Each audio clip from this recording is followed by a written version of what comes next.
కావాలనుకున్నా ముందుకు కొనుక్కోవచ్చు. కానీ కదా రక్షణ పోయిన తర్వాత మళ్ళీ మనం తీసుకొచ్చుకోలేము. హల్లెలూయా. ఈ మాటలు దేవుడు దీవించి ఆశీర్వదించునుగాక. ఆమేన్. హల్లెలూయా. దేవుడు మనం ప్రేమిస్తున్నాడు కాబట్టి మనం తిరిగి దేవుడు ప్రేమించాడు. మన మధ్యలో దైవజనులు వచ్చి ఉన్నారు. త్వరగా వారికి మనం సహాయం ఇద్దాం. కావలసిన వర్తమానం దేవుడు వారి ఆలోచనలో పెట్టిన మాటలు మనకు తెలియజేయడానికి దూర ప్రాంతం నుంచి దైవజనులు వచ్చి ఉన్నారు. చప్పడకూడదు, వారిని ఆహ్వానిద్దాం. చప్పడకూడదు గట్టిగా.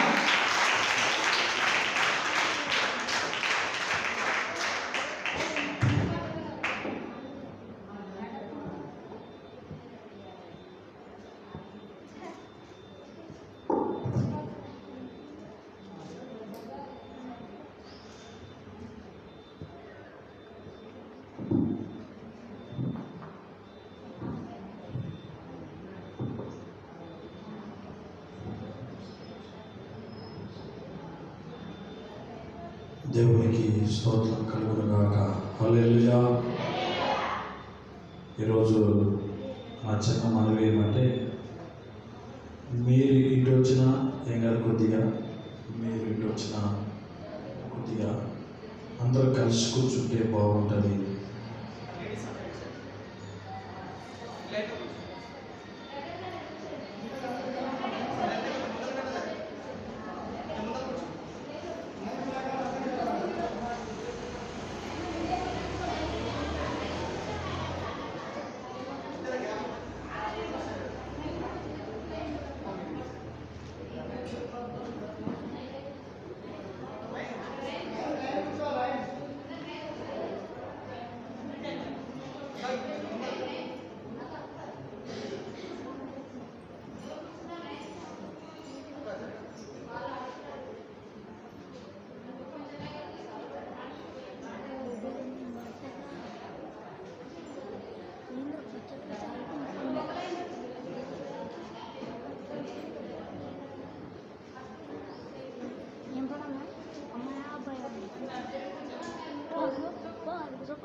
వెనక కూర్చొని అయ్యగారు కూడా, అయ్యగారు లైన్లో కొద్దిగా ముందుకు వస్తే బాగుంటుంది.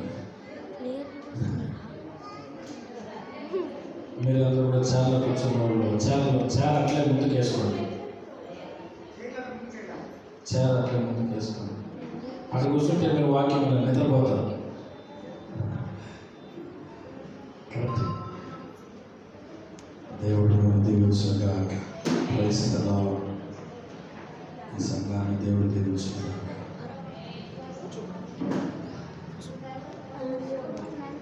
హల్లెలూయా. పిల్లలు, మీరెవరు మాట్లాడకూడదు. ఈరోజు దేవుడి వాక్యం అనే రోజు కాబట్టి మీరు దయచేసి పిల్లలు ఎవరు అల్లరి చేయకండి. ఒక 20 నిమిషాలు అర్ధగంట వాక్యం ఉంటుంది. దాని తర్వాత అందరి కోసం ప్రార్థన చేస్తారు. మీరు అతిథిగానే కూర్చున్నట్లయితే ఆమె స్తోత్రం. మంచి ప్రియులారా, ఈ యొక్క సమయంలో I would like to invite Evangelist John. Come and take your time. This is your time.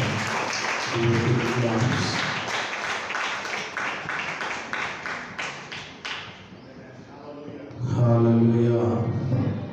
Praise the Lord. దేవునికి మహిమ కలుగునుగాక.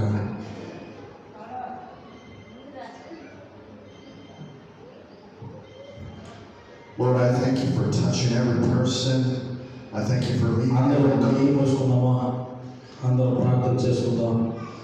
under the sound of my voice. Lord, Holy Spirit, I thank you for healing, setting free, and delivering in the name of Jesus.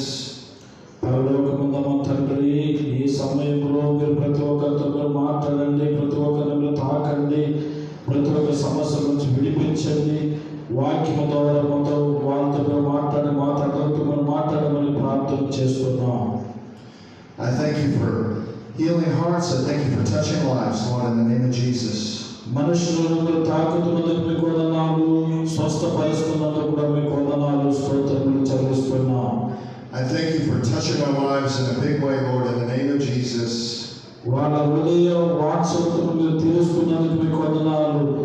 మనుషులను తాకి స్వస్థపరుస్తూ పోతున్నందుకు మీకు వందనాలు.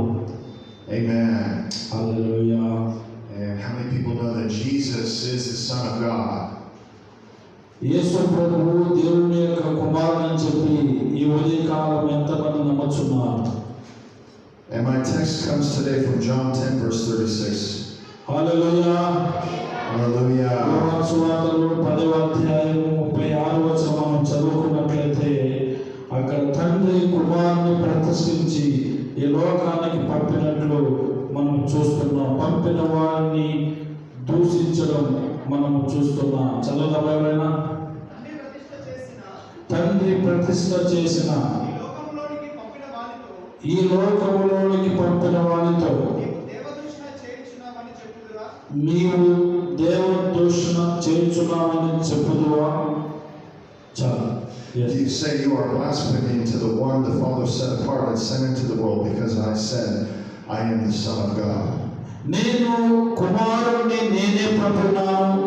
ఆయన పంపడానికి కారణం ఆయన కుమారుడు కాబట్టి ఈ లోకానికి నేను ఏకైక కుమారుని పంపడంలో నా ఉద్దేశమే తప్ప వేరే మార్గాలు వేరే ఉద్దేశం ఏమి కూడా లేవు. So Jesus was saying that he is the Son of God, that he is the Lord above all. ఆయన అంటున్నాడు, ప్రభు యేసుక్రీస్తు అంటున్నాడు, నేను పంపిన కుమారుడు ఈయన ద్వారానే తప్ప వేరే వాళ్ళ ద్వారా మా రక్షణ లేదు అంటున్నాడు ఆయన. John 20, verse 31, it says, "But these things are written so that you may believe Jesus is the Messiah, the Son of God, and by believing you may have life in his name." యోహాను సువార్తలో 20వ అధ్యాయంలో 31 చూసినట్లయితే ఈయన తండ్రి కుమారుడు పంపించిన వాడు, కుమారుడు ద్వారా అనేక కార్యములు సూచకార్యములు జరుగుతాయని చెప్పి మనం చూస్తున్నాం. చదవలేనా? So you believe that Jesus is the Son of God, and also you can have life. నేను నమ్మనట్లును నమ్మి ఆయన నామమందు ఇవి రాయబడెను. So basically what the scripture is saying is that you believe that Jesus is the Son of God and you can have life in his name. నీవు కానీ ఆయన దేవుడి యొక్క కుమారుడు అని నమ్మినట్లయితే ఈ మధ్యాహ్న సమయంలో ఆ కుమారుడు ఆయన సూచక్రియలను నీ జీవితంలో ప్రభు యేసుక్రీస్తు ఎంతగా సూచక్రియలు జరిగించాడో ఆ సూచక్రియలు తండ్రి కుమారుని ఎంతగా పంపించాడో ఆ కుమారుడు కూడా నీ జీవితంలో సూచక్రియలు చేయడానికి ఇష్టపడుతున్నాడు. The Lord can radically transform your life. He can give you life, and that you might also have it more abundantly. నీ జీవితాన్ని ఆయన మార్చడానికి ఆయన మార్చిన దేవుడు మార్చినట్టుగా కాకుండా నీ జీవితంలో ఒక ప్రత్యేకమైన అనుభవంలోకి నడిపించడానికి ఈ మధ్యాహ్న సమయంలో ఆయన ఇష్టపడుతున్నాడు. And this next verse is key because this is how people accept Christ. This is how they get saved. It's Acts 8:37. అపోస్తలుల కార్యములు 8వ అధ్యాయం 37వ వచనం చదవండి. ఫిలిప్పు 37:37. The Bible says that Philip said, if you believe, ఫిలిప్పు నీవు పూర్ణ హృదయంతో విశ్వసించిన ఎడల ఏమని విశ్వసించిన ఎడల పొందవచ్చని చెప్పి నమ్మాను. if you believe with all your heart, you may. And he replied, I believe Jesus Christ is the Son of God. నీవు కానీ తండ్రి కుమారుని పంపివాడని చెప్పి నమ్మిన ఎడల, ఈ రోజు నమ్మిన వాడిని నువ్వు విశ్వసించిన ఎడల ఆ దేవుడు పరిశుద్ధాత్మతో నిన్ను నింపబోతున్నాడు. That's how people accept Christ. That's how they become born again. They say that Jesus Christ is the Son of God. అందుకే తండ్రి యొక్క కుమారుని యొక్క పరిశుద్ధాత్మ నామమును మనము నమ్మినట్లయితే, ఈ ముగ్గురిని త్రియేక దేవుడిని మనం విశ్వసించినట్లయితే, ఆయనను మనల్ని అంగీకరించుకొని ఆయన మనల్ని హక్కులు చేర్చుకొని ఆయన ఏం చేస్తారంటే ఆయన మన జీవితాలని ఒక ఆయనకు అనుగుణంగా మలుచుకొని ఆయన మన అభివృద్ధిలోకి నడిపించే దేవుడు ఆయన. He is the Messiah written about in the Bible, in the Old Testament. He is the Savior of the world. He is the King and the Redeemer. ఆయన ఈ లోకానికి వచ్చిన రక్షకుడుగా ఉంటున్నాడు. ఈ లోకాన్ని రక్షించి ఈ లోకంలో ఉన్న ప్రజలను ఆయన పాప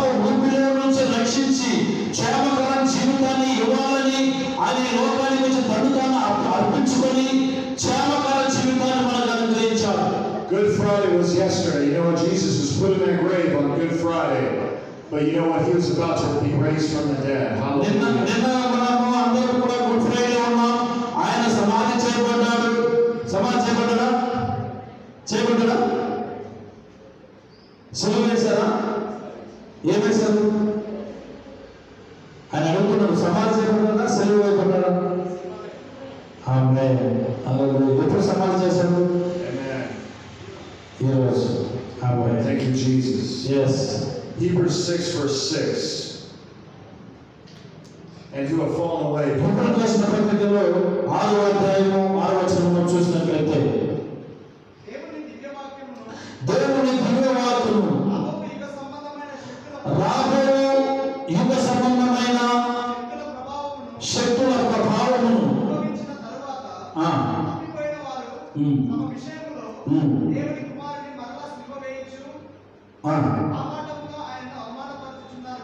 బాహాటముగా ఆయనను అవమానపరుస్తున్నారు కనుక మారు మనసు పొందినట్లు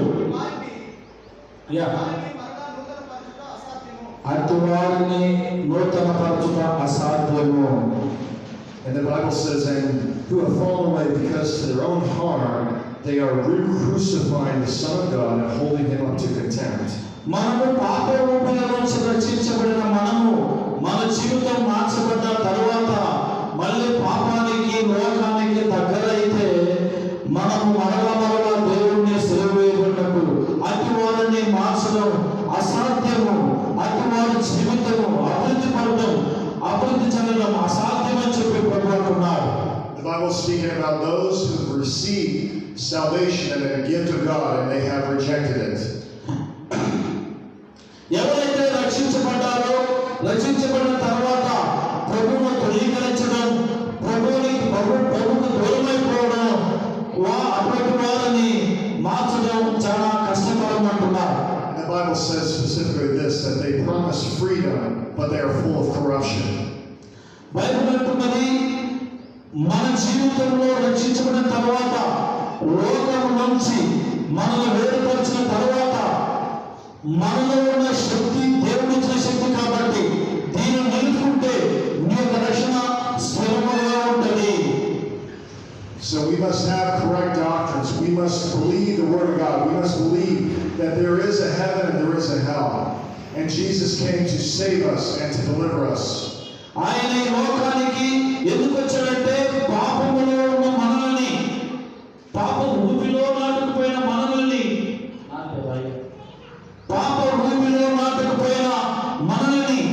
లేకపోతే ఇంకా చెప్పుకుంటూ పోతే చీకటిలో ఉన్న మనల్ని రక్షించి వెలుగులోకి నడిపించడానికే పరిశుద్ధాత్మ దేవుడు ఆయన కలువరి నుంచి పరలోకం నుంచి దిగి వచ్చాడు.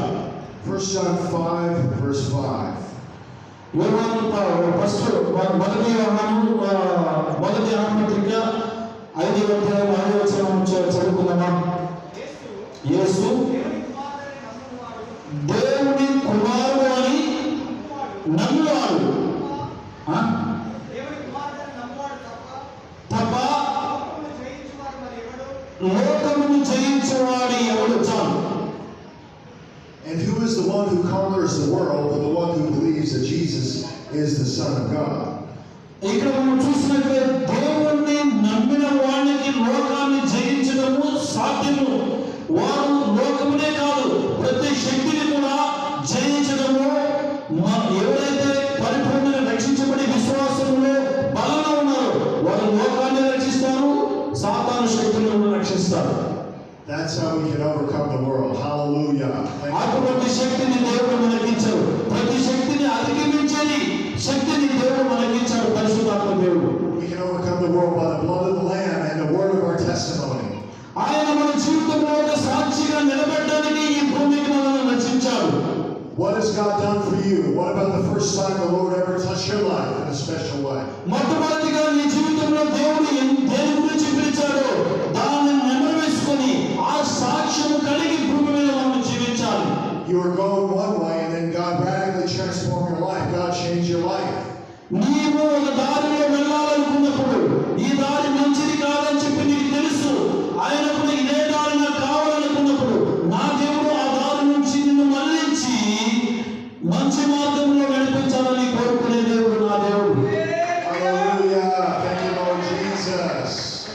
So when Jesus spoke about himself, he spoke about himself as the Son of God. ఆయన కాయమన్నాడు, అవును నేను తండ్రి యొక్క కుమారుని యొక్క పరిశుద్ధాత్మ దేవుడు నేనే, నేను తప్ప వేరే దేవుడు ఈ భూమి మీద లేదు అంటున్నాడు ఆయన. And you can have life in that name. You can have abundance in that name. You can have hope. I am the Son of God. ఆయన మనల్ని మన జీవితంలో ఆయన అంగీకరించిన వారు ఏ రీతిగా ఉంటారంటే ఆయన శక్తి ఏ రీతిగా బలమైనదో అలాంటి శక్తిని పొందుకున్న మనము ఆయన ఏం చేశారో అదే కార్యములు మనము కూడా చేయగలము ఈ రోజు. Hallelujah. Thank you, Lord. Thank you. Hallelujah. He said, I and the Father are one. So that means when he healed this little boy yesterday that couldn't walk from his mother's womb. నేను తండ్రిని ఒకరమే, నేను ఏదైతే చేశారో అది నా కుమారుడు చేయగలడు, నా కుమారుడు ఏదైతే చేశారో అది మీరు కూడా చేయగలరు, ఎందుకంటే మనమంతా ఏక శరీరము కాబట్టి. Jesus was showing the heart of the Father there. He was showing people about the Father's love, that he didn't want to leave that little boy sick. మనము ఒకరి అనారోగ్యంగా ఉన్నప్పుడు వాళ్ళని తండ్రి దగ్గరకు తీసుకెళ్ళినప్పుడు లేకపోతే సేవకుడి దగ్గరకు తీసుకెళ్ళినప్పుడు తీసుకెళ్తున్న మన జీవితంలో బలమైన విశ్వాసం రావాలి. ఈ వ్యక్తి రక్షించబడగలడు, ఈ వ్యక్తి స్వస్థపడగలడు అని చెప్పి మనకే విశ్వాసం రావాలి, బలమైన విశ్వాసం. He said in John chapter 8, I am the light of the world. The very next chapter, John chapter 9, he opens the eyes of a man that was born blind from his mother's womb. ఏ దేవుడైతే యోహాను సువార్తలో చెప్పాడు నేనే సత్యమును మార్గమును జీవమునై ఉన్నానని చెప్పి ఏ దేవుడైతే చెప్పాడు అదే దేవుడు అదే అధ్యాయంలో మరొక మాట అంటున్నాడు, తల్లి గర్భము నుంచి పుట్టిన మొదలుకొని గుడ్డితనాన్ని అనుభవిస్తున్న ఈ వ్యక్తిని దేవుడు వెలుగునీయడా, దేవుడు అతనికి వెలుగునిచ్చిన దేవుడు. He demonstrated exactly who he was, exactly who the Father was to the world by opening the eyes of this blind man. ఆ యొక్క గుడ్డితనాన్ని తొలగించి ఆ మనిషికి వెలుగునిచ్చాడు. ఈ లోకాన్ని చూడడానికి గుడ్డితనాన్ని తొలగించాడు, తల్లిదండ్రులను చూడడానికి గుడ్డితనాన్ని తొలగించాడు, ఇంకా ప్రభుని చూశాడు. ప్రభుని చూసిన వెంటనే సాక్షిగా మారిపోయాడు. The Lord also said a city that is put up on a hill cannot be hidden. He's talking about his church. He's talking about the end time church. ఆయన అక్కడికి మాత్రమే ఆగిపోలేదు. స్వస్థత పొందుకున్న అతను గుడ్డితనాన్ని తొలగించిన దేవుణ్ణి ప్రకటించే విషయంలో, సాక్ష్యం చెప్పే విషయంలో, ఇంకా చర్చిలోనే కాదు, సంఘాల్లోనే కాదు, ఎక్కడ సమూహంలో కూడుకుంటున్నారో సమాజ మందిరంలో కానీ ప్రతి వీధుల్లో ఆయన వెళ్ళి దేవుడి మీద స్వస్థమిచ్చాడని చెప్పి ప్రకటన చేస్తున్నాడు. He says to his church that you are the light of the world. The same glory and power that was upon Jesus is upon his church right now. ఆయన అంటున్నాడు, ఆయన మహిమతో నన్ను ఆ మహిమ నాకు ఇచ్చాడు, ఆ మహిమ నాలో నింపాడు. ఏ మహిమతో నింపాడు ఆ మహిమతో నేను సువార్త ప్రకటించే విషయంలో కానీ సంఘంలో కానీ చర్చిలో కానీ నేను చెప్పకుండా ఆగలేని వారు చేసిన కార్యాన్ని. Paul prayed that he might know him in the power of his resurrections and the fellowship of the sufferings. పౌలు జీవితంలో అపొస్తలుడైన పౌలు జీవితంలో ప్రభువైన యేసుక్రీస్తు గురించి బాగా తెలుసు. ఎందుకంటే ఆయన మారని జీవితం ముందు గమనించాడు. ఎప్పుడైతే మారిపోయాడో, ఎప్పుడైతే దేవుని శక్తిని రుచి చూశాడో అప్పుడు అంటున్నాడు, అవును నాలో ఉన్న శక్తి లోకంలో లేని శక్తి కాబట్టి, అది లోకానికి సాదృశ్యమైన శక్తి కాబట్టి మీరు కూడా ఆ శక్తిని అనుభవించాలి అని చెప్పి అంటున్నాడు. You got to know his power. You got to know his glory. You got to know who he is. మనం మన జీవితంలో ఆ శక్తిని అనుభవించేవారుగా ఉండాలి. ఆ శక్తిని అనుభవించి ఇతరులకి సాక్ష్యం చెప్పేవారుగా మన జీవితాల్లో మనం మాదిరిగా నిలబడాలి విశ్వాస జీవితంలో. The Pharisees thought he was blaspheming. But you know what? Jesus was saying exactly who he was. He was saying, I am the Son of God.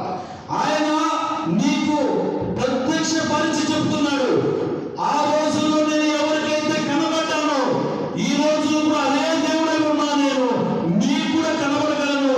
అదే తండ్రి ఎట్లా కనబడగలంటే మీరు నీతిగా నిజాయితీగా భక్తితో ఉంటే మీకు నేను కనబడగలను అంటున్నాడు ఆయన. You have to believe that Jesus is Lord over your situation. You have to believe that Jesus is Lord over your life. నీ జీవితాన్ని మార్చగలగడానికి ఆయన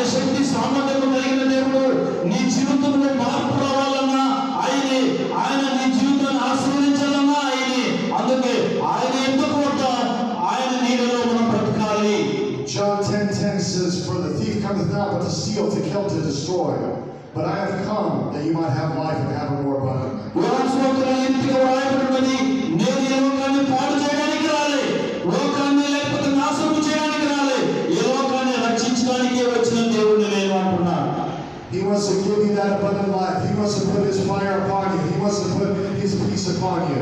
నీకు మంచి చేయాలని వచ్చాను, మంచి జీవితం ఇవ్వాలని వచ్చాను, నీకు శాంతి లేకుండా ఉన్నావేమో, శాంతి ఇవ్వడానికే నేను వచ్చాను అంటున్నాడు ప్రభువు యేసుక్రీస్తు. The devil wants to chew you up and spit you out. But God has a plan and a purpose for your life. God has a will for your life. సాతానుడు నిన్ను అనేక సార్లు బంధకములో పడేయాలని, చీకటిలో నడిపించాలని, నిన్ను అనారోగ్యంతో పడేయాలని అనేక సార్లు ఎదురు చూస్తూ ఉంటాడు. కానీ నా దేవుడు అటువంటి పరిస్థితుల నుంచి నిన్ను తప్పించి నిన్ను సురక్షితమైన మార్గంలో నడిపించాలని, మంచి స్థిరమైన స్థలాలలో నిన్ను ఉంచాలని ఒక ఉద్దేశంతో నిన్ను రక్షించాడు దేవుడు. Even when you know that there is no hope, even when you think that there is no hope, God's going to give you a new hope and a future. Hallelujah. నీ జీవితంలో నీకున్న ఆశలన్నీ కూడా నిరాశ అయిపోయిందేమో. అయ్యో నా జీవితం ఇట్లా అయిపోయింది, నాకు రోగం వచ్చింది, నాకు బాధ వచ్చింది, అప్పులైపోయిందని చెప్పి నీ జీవితంలో నిరాశతో ఉన్నావేమో. ఆ నిరాశతో ఉన్న నిన్ను చూసి నా దేవుడు అంటున్నాడు, నేను నీకు మార్గాన్ని చూపడానికి శక్తివంతమైన దేవుడిని. Amen. Thank you, Lord. Thank you, Jesus. Hallelujah. The world wants to chew you up and spit you out. The world wants to use you and abuse you. But God has a bright hope and a bright future for you. ఈ లోకము నిన్ను తృణీకరించబడుతుంది, ఈ లోకము నిన్ను త్రోసివేయబడుతుంది, ఈ లోకము నిన్ను దగ్గర తీయదు, లోకములో ఉన్న ప్రజలు నిన్ను చేరదీయరు. కానీ నా దేవుడు నిన్ను చేరదీసే దేవుడు, నిన్ను ఏమాత్రం తృణీకరించకుండా ఆయన హక్కును చేర్చుకునే దేవుడు ఆయన. Just like this little girl was crippled. She couldn't walk. She had a walker. And God healed her of all pain. Hallelujah. That shows the heart of the Father. నేను ఒక ప్రాంతానికి వెళ్ళాను, నడవలేని వ్యక్తిని చూశాను, నడవలేని వ్యక్తిని చూసి నడవలేని చలించిపోయింది, ప్రార్థించాను. ప్రార్థించిన వెంటనే ఆ వ్యక్తి ఆ వాదనలను కూడా కింద పడేసి, ఏ సహాయంతో నడుస్తున్నాడో అవన్నీ కూడా కింద పడేసి ప్రార్థించిన వెంటనే దేవుడు స్వస్థపరిచి దేవుడు అతన్ని లేపాడు. Just like a young woman had heard about one of our crusades about a healing meeting, and she came there to the healing meeting because she had a tumor in her stomach. ఒక ఆమె వచ్చింది, హిందూ కుటుంబం నుంచి meeting నూతనంగా జరుగుతుందని విని అద్భుతం చేస్తారని నమ్మి మీటింగ్లకు వచ్చింది. ట్యూమర్ వ్యాధితో వచ్చిన ఆమె అన్నిరాలు చర్చికి ఏ రోజు కూడా వెళ్ళలే. అన్నిరాలు ఆ ప్రార్థనలకు వచ్చి ప్రార్థిస్తుండగానే, దేవుని సేవకులు ప్రార్థిస్తుండగానే ఆ ట్యూమర్ ఆమెలో నుంచి వెళ్ళిపోయినట్టు ఆమె గ్రహించి దేవుని అంగీకరించింది. And it was painful. It was in her womb. And she said, if God could just heal me, then I will serve him. I will accept Christ. All my family will come to Christ. And she was a Hindu. ఈ రోగం నుంచి దేవుడు నన్ను రక్షించే, ఈ రోగం నుంచి దేవుడు నన్ను కానీ స్వస్థపరిస్తే ఇప్పటికిప్పుడే నా కుటుంబం నేను దేవుడు నమ్ముకుంటానని చెప్పి హిందూ కుటుంబం నుంచి వచ్చింది ఆమె. I gave the altar call. She would not accept Christ, but she came up there for prayer. She said, I have this tumor. ఆమె గతంలో ఎన్నడూ కూడా ప్రభు గురించి వినలే, ప్రభు చర్చికి వెళ్ళలేదు, కానీ ట్యూమర్ వ్యాధితో బాధపడుతున్నది. And God healed her. God took that pain away. That swelling instantly went down and she accepted Jesus Christ. ఎప్పుడైతే ఆమె ప్రార్థించుకున్నదో, విశ్వసించిన వ్యక్తి స్వస్థ కలిగింది. స్వస్థ కలిగిన వ్యక్తికి దేవుడు రక్షణ ఇచ్చాడు. ఆమెకు మాత్రమే కాదు, ఆమె వెంట తన భర్త కూడా వచ్చాడు. And her husband was a drunk. He was drunk at the time. And he also accepted Christ. He got saved. He got healed of pain. ఆయన కూడా చాలా రోగంతో బాధతో వచ్చాడు. ఆయన కొరకు ప్రార్థించినప్పుడు ఆయన కూడా దేవుడిని నమ్ముకోవడం, దేవుడు రక్షించడం మేము కళ్ళారా చూసాం. The kids that were with her also got saved. The entire family came to Christ. చిన్న పిల్లలు దేవుడు నమ్ముకోవడం, దేవుని అంగీకరించడం మేము చూసాం.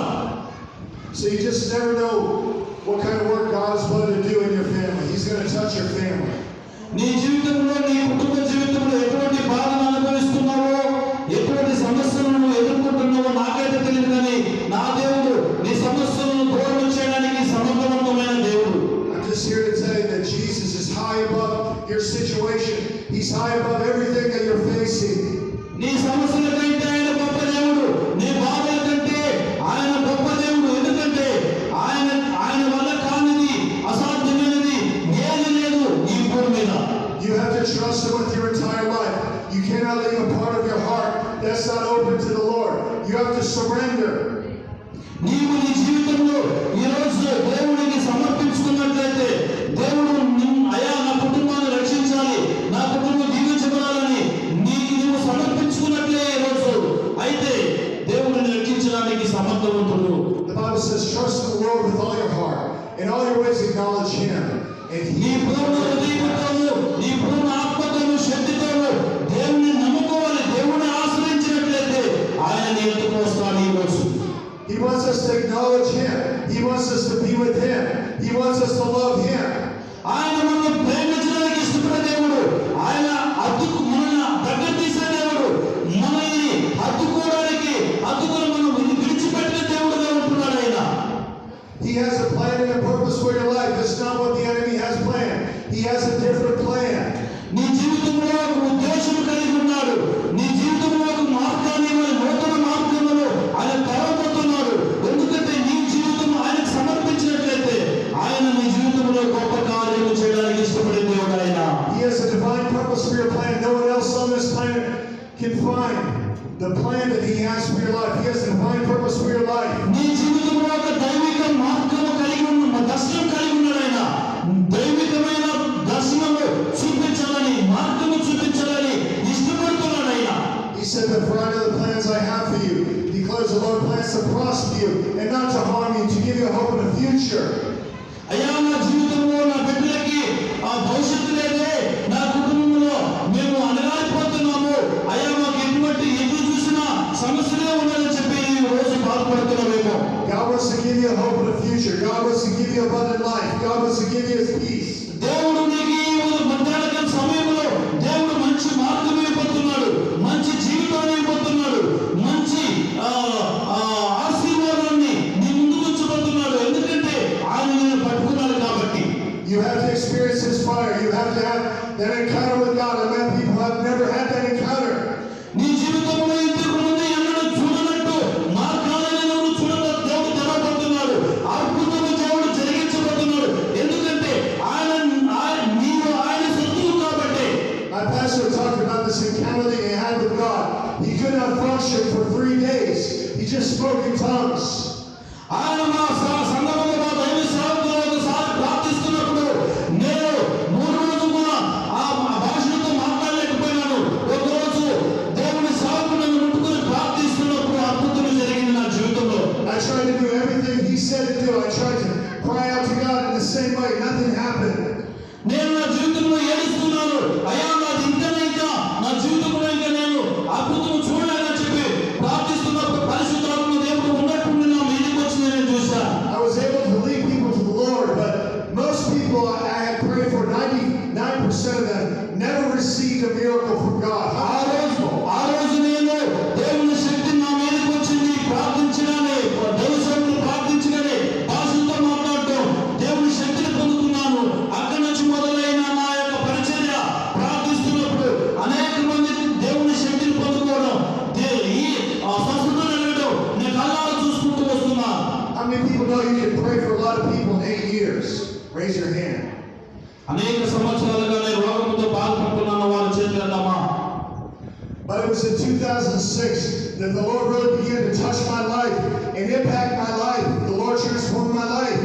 2006లో నా జీవితాన్ని దేవుడు ముట్టడం మొదలుపెట్టినప్పటి నుంచి, తాకినప్పటి నుంచి నా జీవితం దేవుడిగా అర్పించాను.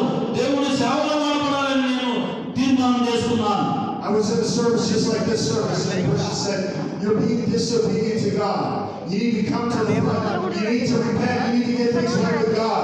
మనం జీవితాన్ని సమర్పించుకోవాలి. మన జీవితాన్ని సమర్పించుకున్నట్లయితే, విధేయత కలిగి ఉన్నట్లయితే, విధేయత కలిగిన వారి ఎదుగు దేవుడు వస్తాడు. You know, the 7 different churches in Revelation, most of these churches, Jesus is saying, repent.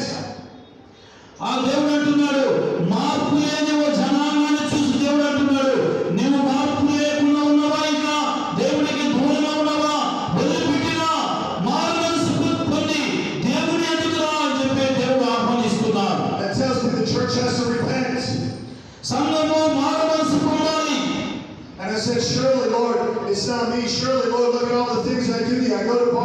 preach in bars. I preach on buses. I do all this stuff for you, Lord. అయ్యా నేను అనేక గుడికి వెళ్ళి లేకపోతే అనేక ప్రాంతాలకు వెళ్ళి నేను సువార్త ప్రకటించాను. అయ్యో నేను ఎన్నో గొప్ప మంచి మంచి పనులు చేశానని చెప్పి దేవునికి నువ్వు చెప్పొచ్చు.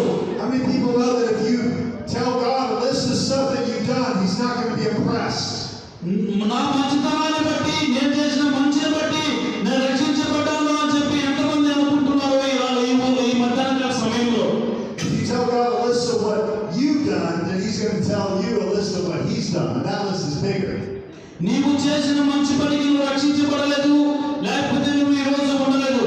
కానీ దేవుడు చేసిన త్యాగాన్ని బట్టి నీవు నేను ఇక్కడ కూర్చున్నా. So I went up to the front. I realized I needed to go up to the front. I knew it was urgent. ఒక వ్యక్తి నా దగ్గరికి వచ్చాడు ప్రార్థన చేయమని. అయ్యా సత్యం చేసుకోవాలి, నా ఆపరేషన్ చేసుకోవాలి, నా జీవితం ఇట్లా అయిపోతుంది అని చెప్పి ప్రార్థన చేసుకోవడానికి వచ్చాడు ఒక మనిషి. And I felt the fire of God stronger than I've ever felt in my entire life. I felt the presence of God touch my life. అయ్యా అతని వరకు ప్రార్థించడం మొదలు పెట్టగానే అతడు స్వస్థపడడం నేను కళ్ళారా చూసాను, లేచి నడవడం, అతని మార్పు వచ్చినట్టు నేను చూశాను. I was crying and laughing. Hallelujah. Thank you, Lord. నేను దేవుని స్తుతించాను ఆ వ్యక్తికి జరగడం అంటే. I'd been to church for years and years, but I knew something had changed on the inside of me. Something was different. నా జీవితంలో కొంతవరకైనా మార్పు చెందాలి, నేను మారి ఇతరులను మార్చాలి, నేను మారాలి, సంఘంలో నేను ఒక మంచి వ్యక్తిగా మారాలని చెప్పి మనకు ఒక నిర్ణయానికి రావాలి. And the Lord gave me this scripture: unless you lay down your life to be my disciple, you cannot have a part of me. నీ జీవితం ఎప్పుడు దేవుని మీద అనుకుంటారో అప్పుడు ఆయన నిన్ను వదిలిపెట్టుకోవడానికి ఆయన ఇష్టపడడు, నీతోనే ఉండడానికి ఇష్టపడే దేవుడు ఆయన. The Lord was telling me spend every waking moment preaching the gospel, sharing the good news, laying hands on the sick. నా దేవుడు అంటున్నాడు, నీవు సర్వలోకానికి వెళ్ళి సర్వ సృష్టికి సువార్తను ప్రకటించాలి. నమ్మిన వారికి నీవు ఏం చేయాలి? నమ్మిన వారికి ఏం చేయాలి? విశ్వసించిన వారికి బాప్తిసం ఇవ్వాలి యేసు నామములో. And something began to happen to me. Something began to happen to the other people that had happened to me. Every single person that was sick, certain times, they would be healed. Hallelujah. అనేక సార్లు వ్యక్తిగత జీవితంలో మనము కొన్నిసార్లు కొన్ని ఇబ్బందులు పెట్టి వెనక్కిపోతుంటాం, అనారోగ్యాన్ని పెట్టి మనం లేకపోతే ఆర్థిక ఇబ్బందులు పెట్టి వెనక్కిపోతుంటాం. కాదు, కానీ దైవికంగా నీవు కానీ విశ్వాస జీవితంలో నాటబడి ఉంటే ఆయన నీ దగ్గరికి వచ్చి నివాసము చేసే దేవుడు. Before I would preach to 50 people, 15 or 20 people would accept Christ. 30 మందికి మన సువార్త ప్రకటించామనుకో 20 మందిని దేవుని దగ్గరికి నడిపించే వాళ్ళగా మనం ఉండాలి. But then there were certain days, I'm not saying it happened every day, but there were certain days I would preach to 50 people, and 50 people would accept Christ. మనం 20 మందికి బోధించినప్పుడు 20 మందికి కాకుండా 50 మందికి బోధించాలి. 50 మంది రక్షించే ప్రయత్నము మనము చేయాలి ప్రతిరోజు కూడా. Some people I would talk to, I would give them that opportunity 5 different times. I knew it was urgent. నా జీవితంలో అనేక సార్లు ఒక రోజు నేను 500 మందికి సువార్త ప్రకటించింది. నేను ఉండనే ఉండను నా జీవితంలో, నా రెస్ట్ తీసుకోను.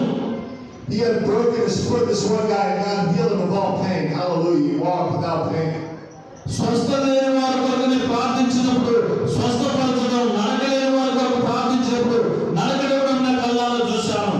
But there's been such an attack from, unfortunately, people that have not wanted me to come to India.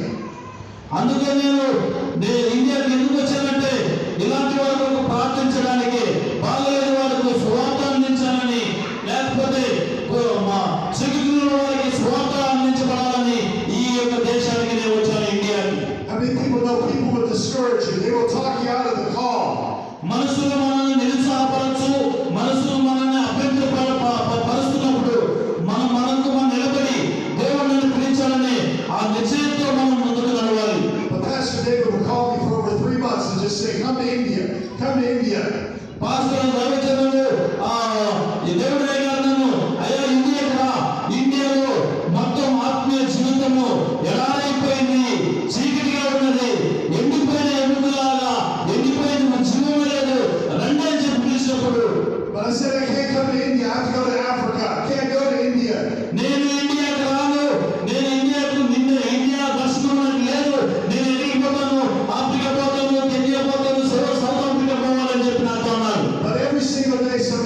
miracles that have ever taken place in my ministry in 25 years have happened. 20 సంవత్సరాలుగా నా పరిచర్య జీవితంలో ఈ యొక్క ఎప్పుడైతే దేవుడు నన్ను పిలిచారో దాన్ని బట్టి నేను ప్రార్థించడం మొదలుపెట్టాను.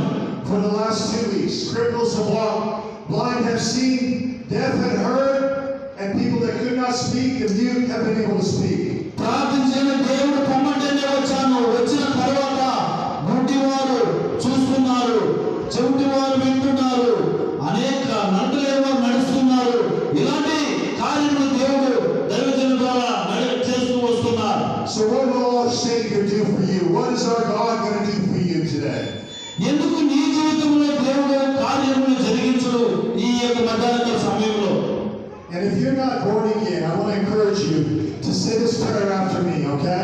నీవు కానీ మారు మనసు లేదు, ఇంకా నేను ఇంకా మారలేదు అనుకుంటే దైవజనులు ఏ మాట చెప్తారో ఆ మాటని మీరు కూడా చెప్పాలి మధ్యాహ్న సమయంలో. Say, dear Lord Jesus, come into my heart. నా ప్రియమైన యేసయ్య నా హృదయంలోకి రండి. And be my Lord and my Savior. నాకు రక్షకుడుగాను దేవుడుగాను మీరు ఉండండి. And thank you for dying for me. నా కొరకు మరణించినందుకు మీకు వందనాలు. And raising again for me. నా కొరకు తిరిగి లేచినందుకు వందనాలు. Coming back again for me. నా కొరకు తిరిగి రాబోతున్నందుకు మీకు వందనాలు. Fill me with your Holy Spirit. పరిశుద్ధాత్మ శక్తితో నన్ను ప్రభువా. Okay, I just want you to speak out that heavenly language. Shubha-la-la-la-la-la-la-la. పరిశుద్ధ వాగ్దానమా మోకరించినట్లయితే హల్లెలూయా హల్లెలూయా. ఎండిన ఎడారి దేవా వర్షములా